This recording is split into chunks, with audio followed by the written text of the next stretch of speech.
दोस्तों नमस्कार। दोस्तों मैंने अपनी जो पिछली वीडियो बनाई थी जिसके अंदर मैंने ईवीएम के बारे में कहा था आप लोगों को कि ईवीएम के कारण ये जो है सीट हारी गई है, ईवीएम का खेल किया गया है। वो वीडियो दरअसल मैंने उसी दिन बना दी थी जिस दिन रिजल्ट आने शुरू हुए थे, यानी 5 तारीख को। और 5 तारीख को मैंने नेशनल मीडिया को देख रहा था तो उसके अंदर एक बार आरती रावटेली से जो आरती राव की जीत हुई उसमें उनकी हार दिखाई थी। और ईवीएम के कारण गड़बड़ी जब स्पष्ट दिखाई दी तो मुझे इतना दुख हो रहा था कि उसी टाइम मैंने वो वीडियो बना दी थी और उस टाइम नेशनल मीडिया पे अटेली से आरती राव की जो हार दिखाई गई थी। लेकिन जब अगले दिन रिजल्ट क्लियर हुआ तो उसमें ये दिखाया गया था कि अटेली से आरती राव जीत रही है।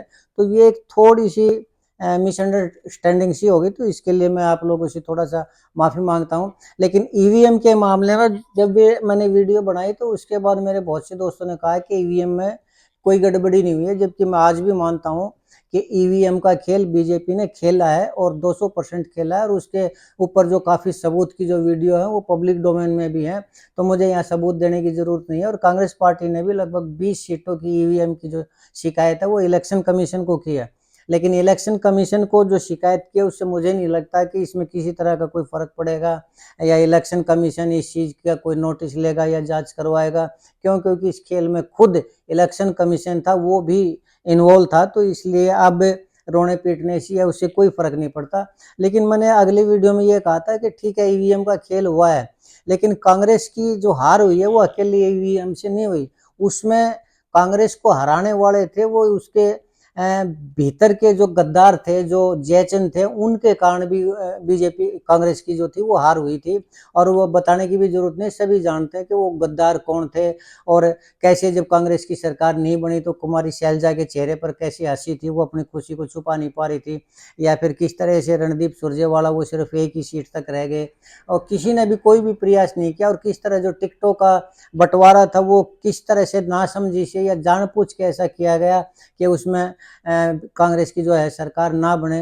किस तरह वेणुगोपाल, केसी वेणुगोपाल थे, उनके नाम से संगठन के नाम से 4 टिकट दी गई, दीपक बाबरिया के नाम से 1 टिकट दी गई या फिर जो अध्यक्ष थे उसके नाम से 1-2 टिकटें दी गई। और जो शैलजा ने जो 6 टिकटें 5 या 6 टिकटें जो दिलवाई थी वो सारे के सारे जो हार गए। तो ये सब जो है ना ये खुद बीजेपी, खुद कांग्रेस के जो नेता थे उनकी गद्दारी से कांग्रेस हारी है, इसमें किसी तरह की कोई दो राय नहीं है। और इसके अंदर एक बहुत बड़े कांग्रेस के गद्दार का नाम है जिसकी चर्चा मैं एक बहुत बाद में करूंगा, क्योंकि अभी आप लोगों को यकीन नहीं आएगा कि क्या ऐसा भी हो सकता है। जबकि मेरा मानना है कि राजनीति जैसी दिखाई देती है वैसी राजनीति नहीं होती।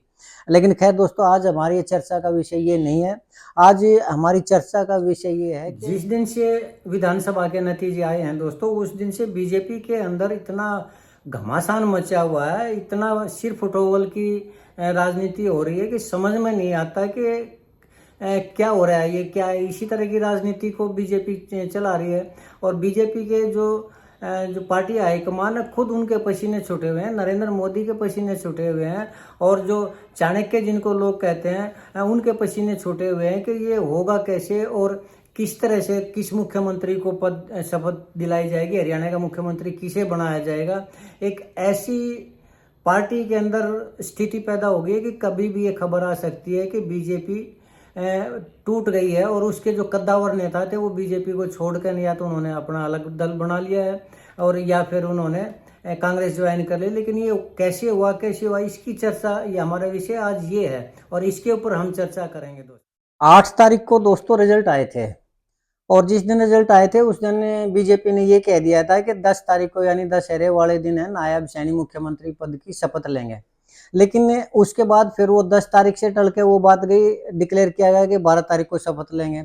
अब 12 तारीख को फिर ये कह दिया गया नहीं 15 तारीख को शपथ लेंगे। और फिर 15 से भी अब वो डेट होगी 17 तारीख की। और 17 का भी ये नहीं है आके 17 तारीख को शपथ लेंगे ही लेंगे। तो इसकी वजह क्या है, इसके ऊपर मैं चर्चा करना चाह रहा हूँ। तो इसकी वजह स्पष्ट ये है दोस्तों कि बीजेपी के 2 ऐसे कद्दावर नेता हैं जो मुख्यमंत्री पद की डिमांड कर रहे हैं। और अगर उन्होंने स्पष्ट कह दिया है कि अगर हमें मुख्यमंत्री नहीं बनाया जाता तो हम बीजेपी को छोड़ देंगे। और संभावना यह है कि या तो अलग दल बना लेंगे या कांग्रेस में शामिल हो जाएंगे। और इस एक चीज से बीजेपी के जो हाईकमान है यानी नरेंद्र मोदी जी हैं और जो मैं जिनको चाणक्य के पिता श्री महाचाणक्य बोलता हूँ, उनके भी पसीने छूटे हुए हैं और उनको ये समझ में नहीं आ रहा है कि इस डैमेज को कैसे कंट्रोल करें और कैसे इन नेताओं को हराएं। तो सबसे पहले मैं बताने जा रहा हूँ कि वो कौन से ऐसे जो 2 नेता हैं जो कि बगावत के ऊपर उतारे हुए हैं। तो उनमें सबसे पहला नाम तो है राव इंद्रजीत का, दूसरा नाम है अनिल विज जी का। तो राव इंद्रजीत जी के बारे में मैं चर्चा बाद में करूंगा, पहले मैं अनिल विज जी के बारे में चर्चा करना चाहूंगा। दोस्तों, अनिल विज जी 7वीं बार विधायक बने आपकी बार, और वो उस टाइम भी विधायक बने थे जब हरियाणा के अंदर बीजेपी का कोई नाम लेवा भी नहीं था। और ऐसे में अगर बीजेपी का वास्तव में कोई प्रतिनिधित्व करता था तो वो अनिल विज करते थे।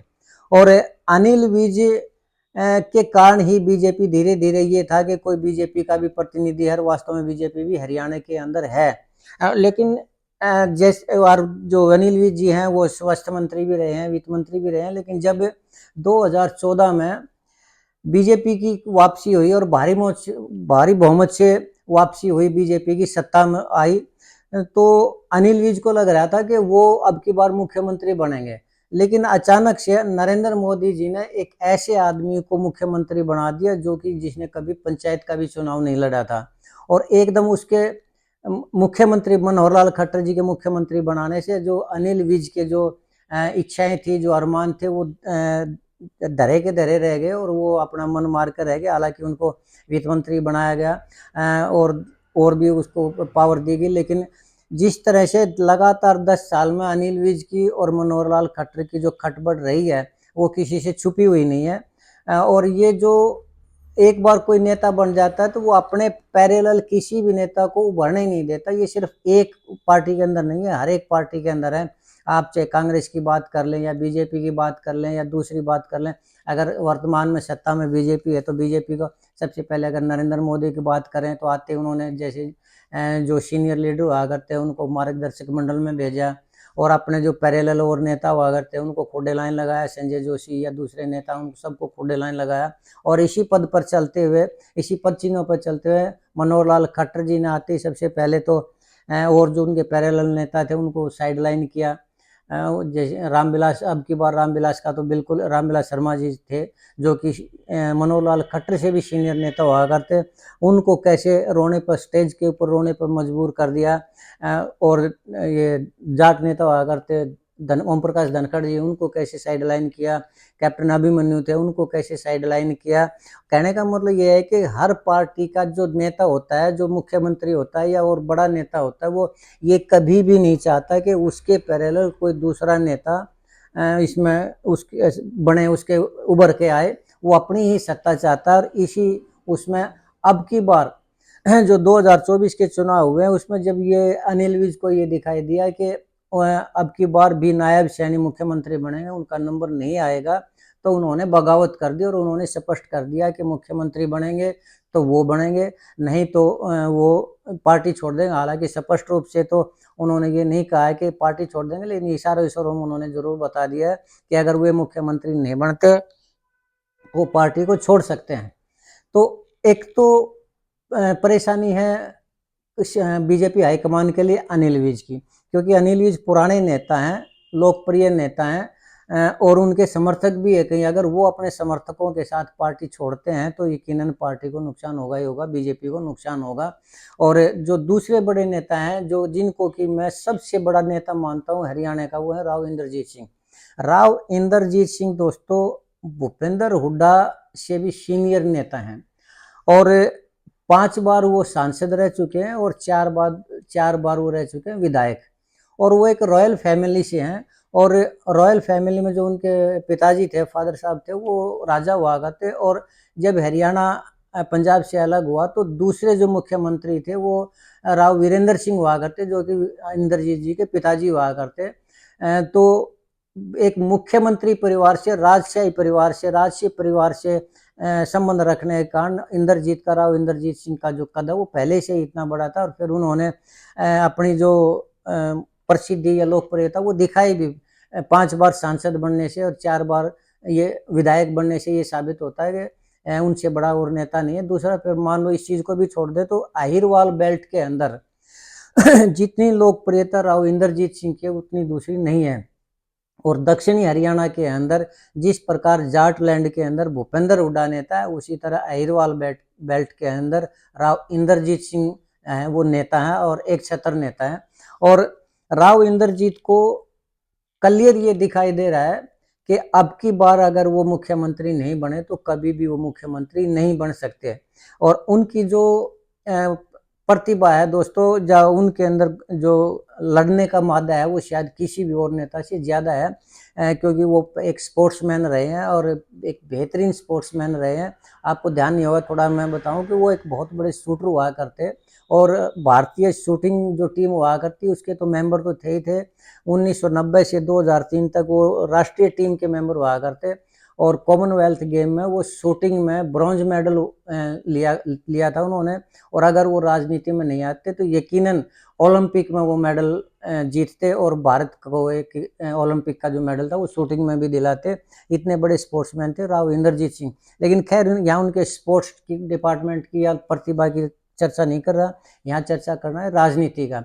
तो अब जब पार्टी ने, बीजेपी हाईकमान ने नायब सिंह सैनी को मुख्यमंत्री के रूप में डिक्लेयर करके ने चुनाव लड़ा था और जब उनको ये क्लियर कर दिया कि मुख्यमंत्री पद की नायब सिंह सैनी ही शपथ लेंगे। दोस्तों बीच में मैं एक छोटी सी माफी चाहूंगा कि पिछली जो वीडियो बनाई थी मैंने वो नायब सिंह सैनी को नसीब सिंह सैनी बोल दिया था। ये थोड़ा सा मैं समझता हूँ कि उम्र के हिसाब से, हालांकि नायब सिंह सैनी के नाम के बारे में या दूसरा नाम लेने की कोई वो नहीं है, लेकिन एक उम्र का एक ऐसा थोड़ा तकाजा होता है कि आदमी जब 60 साल से ऊपर होता है तो थोड़ी सी जो याददाश्त है वो थोड़ी सी स्लिप हो जाती है। तो इसके लिए मैं माफी चाहूँगा।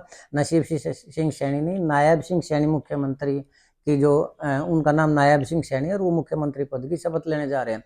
लेकिन अब राव इंद्रजीत को जब ये दिखाई दिया कि पहले तो वो अपनी बेटी आरती राव को अपना आप वारिस बना रहे थे और उन्होंने टिकट मांगी थी बीजेपी की हरियाणा से और वो उनको टिकट नहीं मिली। 10 साल के बाद उनको टिकट मिली और 10 साल के बाद भी जब उनको टिकट मिली तो उन्हें लगा कि अब शायद उनको रिटायर कर दिया जाएगा और आरती राव है वो इतनी ज़्यादा दमदार नहीं होगी।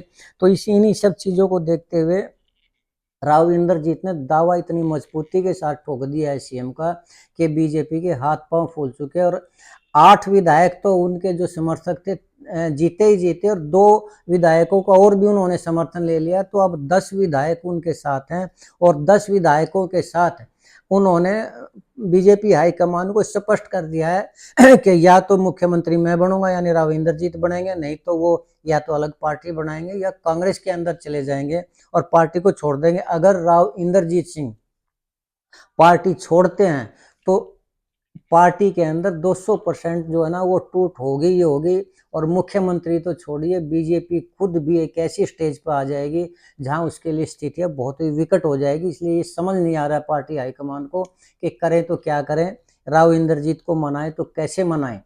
और यही कारण है कि पहले दशहरे के दिन 10 तारीख को ये कहा गया था बीजेपी की तरफ से कि नायब सिंह सैनी सीएम पद की शपथ लेंगे। फिर जब ये इस तरह की परिस्थिति आने लगी तो फिर कहा कि 12 तारीख को सीएम पद की शपथ लेंगे नायब सैनी, फिर कहा 15 तारीख को लेंगे और अब बात आ रही है कि 17 तारीख को लेंगे। लेकिन राव इंद्रजीत का इतना ज़्यादा दबाव है कि समझ में नहीं आता बीजेपी को कि नायब सैनी को कैसे मुख्यमंत्री पद की शपथ दिलाएं और क्या देकर किस उसके ऊपर इंद्रजीत को मनाया जाए। अगर बात बारगेनिंग की आती है, अगर बात ये आती है कि क्या दिया जाए, तो शायद जो बातचीत चल रही है वो ये है कि राव इंद्रजीत को तो केंद्र के अंदर बड़ा पद दिया जाए और उनकी बेटी को उप मुख्यमंत्री बनाया जाए। लेकिन इधर से जो अनिल विज हैं वो ये कह रहे हैं कि मुख्यमंत्री मुझे बनना है, तो उनको अगर ये पद दिया जाए, किसी तरह पुचकारा जाए कि उप मुख्यमंत्री का पद उन्हें भी दिया जाए, तो बीजेपी को 2 तो उप मुख्यमंत्री बनाने पड़ेंगे। लेकिन ये कोई ऐसी स्थिति नहीं है। लेकिन जो महत्वाकांक्षा अनिल विज को तो मुझे ऐसा लगता है कि शायद पार्टी मना लेगी। वो पार्टी के जुड़े हुए नेता हैं और आरएसएस के नेता हैं, वो तो मुझे नहीं लगता कि अनिल विज जो है पार्टी छोड़ सकते हैं। वो तो मुख्यमंत्री पद के ऊपर भी मान सकते हैं। लेकिन राव इंद्रजीत थे वो कांग्रेस के नेता रहे हैं और उनके पिताजी हैं वो बेसिकली वो भी कांग्रेस के नेता रहे हैं। तो ज़्यादातर जो राजनीति राव इंद्रजीत की वो कांग्रेस में ही रही है और अगर आज वो कांग्रेस में जाते हैं तो कोई हैरानी की बात नहीं है, या फिर उसमें राव इंद्रजीत को ये नहीं लगेगा कि वो कांग्रेस में क्यों गए। लेकिन एक जो मामला अटक सकता है वो ये है कि अगर वो कांग्रेस ज्वाइन करते हैं तो भूपेंद्र सिंह हुड्डा उनको सीएम नहीं बनने देंगे, किसी भी रूप में सीएम नहीं बनने देंगे, यह मामला है। लेकिन अगर दोनों अगर राहुल गांधी मनाते हैं भूपेंद्र हुड्डा को तो ये फार्मूला हो सकता है कि 2.5 साल के लिए मुख्यमंत्री भूपेंद्र हुड्डा बने, 2.5 साल के लिए मुख्यमंत्री राव इंद्रजीत बने। लेकिन ये तब की सिचुएशन है कि जब राव इंद्रजीत बीजेपी को छोड़ते हैं और मुझे नहीं लगता कि इस मामले में बीजेपी कोई समझौता कर पाएगी राव इंद्रजीत के बगैर, राव इंद्रजीत को रखने के लिए अपनी पार्टी में। क्यों? क्योंकि मुख्यमंत्री मुख्यमंत्री ही होता है, भले ही केंद्र के अंदर वो कितना ही बड़ा पद उनको क्यों न दे दें, भले ही उनकी लड़की को उप मुख्यमंत्री पद का ऑफर क्यों न दिया जाए, लेकिन खुद जो राव इंद्रजीत है उनकी महत्वाकांक्षा किसी से छुपी हुई नहीं है कि वो खुद मुख्यमंत्री बनना चाहते हैं। और अब उनको ये स्पष्ट दिखाई दे रहा है कि अगर अब की बार वे मुख्यमंत्री नहीं बन पाए तो फिर कभी नहीं बन पाएंगे। क्यों? क्योंकि उनकी उम्र है वो 74 साल हो चुकी है और अगले चुनाव तक उनकी उम्र लगभग 80 साल की हो जाएगी। तो फिर मुझे नहीं लगता कि वो फिर से मुख्यमंत्री बन पाएंगे। इसलिए उन्होंने अब की बार करो या मरो की स्थिति पैदा कर दी है और यही स्थिति एक ऐसी है जो बीजेपी के गले की हड्डी बन चुकी है और वो बार बार बीजेपी है वो मुख्यमंत्री पद की शपथ के लिए बार बार तारीख पे तारीख आगे बढ़ाने लग रही है। तो अब देखना ये है कि क्या होता है, कैसे होता है। जहाँ तक मेरा मानना है कि अनिल विज तो मान जाएंगे, लेकिन इंद्रजीत अब की बार राव इंद्रजीत सिंह वो नहीं मानेंगे, मुख्यमंत्री पद से कम की नहीं मानेंगे। और अगर उन्हें मुख्यमंत्री बनाया जाता है तो जो बीजेपी ने नायब सिंह सैनी के नेतृत्व में जो चुनाव लड़ा था और उनको ये कह के जनता को ये कह के कि नायब सिंह सैनी ही मुख्यमंत्री बनेंगे, उस वायदे का क्या होगा। और नायब सिंह सैनी ने जो अपनी शॉर्ट टाइम में जो अपना नेचर दिखाया है, जो नरमाई दिखाई है, नम्रता दिखाई है, उसको लोग पसंद भी कर रहे हैं। और जो मनोहर लाल खट्टर ने जाट वर्सेस 35 बिरादरी का जो दाव खेला था और जाटों को और बाकियों को जो अलग अलग कर दिया था, उस खाई को पाटने के लिए भी मुझे लगता है कि नायब सिंह सैनी है वो कामयाब रहेंगे और वो किसानों के लिए भी काम करें। क्योंकि अब की बार देखिए आपने, जैसे कल की बात है कि वो उन्होंने अम्बाला मंडी के अंदर जाकर किसानों से बात की और जो उनकी शिकायतें थी उसी टाइम उसके ऊपर एक्शन लिया और एफएड के जो मैनेजर और एक दूसरे असिस्टेंट उनको सस्पेंड किया और जो गड़बड़ी पाने के ऊपर 6 जो आड़ती थे उनके ऊपर भी जो जिस हिसाब से उन्होंने एक्शन लिया और जो 25,000 युवाओं को शपथ लेने से पहले जो रोजगार अपॉइंटमेंट लेटर देने की बात जो कर रहे हैं वो वास्तव में एक अच्छा जेस्चर है और इस चीज़ को लोग पसंद भी कर रहे हैं। तो अब इस चीज़ का देखना ये है कि अब आने वाले टाइम में क्या होता है, ये 2-3 दिन के अंदर ही स्पष्ट हो जाएगा। तो राव इंद्रजीत सिंह अड़े हुए हैं और ऐसे अड़े हुए हैं कि अब की बार अमित शाह को और मोदी को ये समझ नहीं आ रहा कि उनकी जो कभी ऐसी धाक हुआ करती कि किसी के अंदर इतनी हिम्मत नहीं हुआ करती आके उनके सामने बोल जाए, और अब उनकी हिम्मत इतनी नहीं हो पा रही कि वो राव इंद्रजीत को क्लियर ये कह सके कि आपको मुख्यमंत्री नहीं बनाया जाएगा। क्यों? क्योंकि एक तो बीजेपी की पहले ही जो लोकसभा में सीटें कम आई हैं उससे उनकी जो कद है वो कम हुआ और अगर हरियाणा में उनकी जो अब वो आई है, सत्ता आई है, उससे उनका कद निश्चित रूप से बढ़ा है। लेकिन अगर राव इंद्रजीत सिंह अब उसको छोड़ देते हैं बीजेपी को, तो जहाँ से वो चले थे ना इलेक्शन 5 तारीख के बाद चले थे, वो वहीं लौट के आ जाएंगे नरेंद्र मोदी जी और अमित शाह जी, और उनकी जो छवि एक मजबूत नेता की बनी थी वो फिर से वहीं पर आ जाएगी और कमज़ोर नेताओं की हो जाएगी। और जो बीजेपी और आरएसएस को भी लग रहा था कि दोबारा से ये नरेंद्र मोदी एक मजबूत पीएम के रूप में उभरे हैं, वो छवि भी उनकी फिर से उतनी ही कमज़ोर हो जाएगी और आने वाले टाइम में ये न सिर्फ नरेंद्र मोदी के लिए, अमित शाह के लिए भी ये घातक होगा। इसलिए देखना ये है कि किन शर्तों पर और कैसे बीजेपी पार्टी हाईकमान है वो राव इंद्रजीत को मनाता है, और राव इंद्रजीत मुख्यमंत्री के उससे वो नहीं करेंगे, कम मानेंगे नहीं, किसी भी सूरत में नहीं मानेंगे। तो कह सकते हैं कि उम्मीद ये है कि 1-2 दिन के अंदर बीजेपी 2 फाड़ हो सकती है और उसके राव इंद्रजीत की राय वो अलग हो सकती है और वो कांग्रेस में आ सकते हैं। लेकिन ये बहुत ही रोचक बात होगी कि अगर वो मनाने में सफल हो जाते हैं राव इंद्रजीत को बार्गेनिंग में सफल हो जाते हैं कि क्या उसको देते हैं और कैसे उनको सेटिस्फाई करते हैं। तो ये भी एक बहुत बड़ी उपलब्धि होगी दोस्तों। तो आज के लिए मैं इतना ही कहना चाह रहा था कि आने वाला जो 17 तारीख का टाइम है उसके अंदर बहुत रोचक स्थिति होगी। पिछले अब अगले 3-4 दिन के अंदर हरियाणा की जो राजनीति अंदर खाते जो उठापटक चल रही है उसके अंदर किस ढंग से वो उठापटक खत्म होती है और अब ये राव इंद्रजीत का जो करो या मरो, अब नहीं तो कभी नहीं वाली जो सोच है उससे बीजेपी कैसे निपटती है, ये बहुत ही रोचक होगा दोस्तों। तो आज के लिए मैं इतना ही कहना चाहूँगा। अगर आपको मेरे ये विचार पसंद आए तो मैं आप लोग से निवेदन करना चाहूँगा कि आप मेरे इस वीडियो को लाइक करें, शेयर करें और दोस्तों मेरा विशेष निवेदन ये है कि मेरे इस चैनल को सब्सक्राइब ज़रूर करें। और अगर मेरी सोच गलत है तो मैं ये भी कहना चाहूँगा, आप लोग से प्रार्थना करना चाहूँगा कि आप कमेंट करके ज़रूर बताएं। जैसे पिछली वीडियो 2-3 मैंने वीडियो बनाई थी, मेरे बहुत से दोस्तों ने मुझे पर्सनली भी फ़ोन किया था और व्हाट्सएप पे भी मैसेज किया था और यूट्यूब पे भी मैसेज किया था कि आप यहाँ बिल्कुल सही हैं और यहाँ आप थोड़ा-सा गलत हैं, तो उनको मैं सुधारने की भी कोशिश करता हूँ। और अगर आपको लगता है कि आज की मेरी ये विवेचना गलत है, तो मैं चाहूँगा कि आप इसके बारे में भी ज़रूर कमेंट करें, चाहे फ़ोन करके बताएँ या व्हाट्सएप पे बताएँ या यूट्यूब पे बताएँ। लेकिन मुझे बताएँ ज़रूर कि मैं क्या गलत सोच रहा हूँ और अगर सही सोच रहा हूँ तो आप मेरी इस वीडियो को दोस्तों सब्सक्राइब ज़रूर करें, मेरे चैनल को सब्सक्राइब ज़रूर करें, ताकि मेरा जो हौसला है वो इसी तरह बना रहे और आप लोगों के सामने मैं अपनी विवेचना प्रस्तुत करता रहूं। दोस्तों, आपने मेरा ये वीडियो देखा इसके लिए मैं आपका बहुत बहुत शुक्रगुजार हूँ। इसके साथ ही नमस्कार, जय हिंद, जय भारत।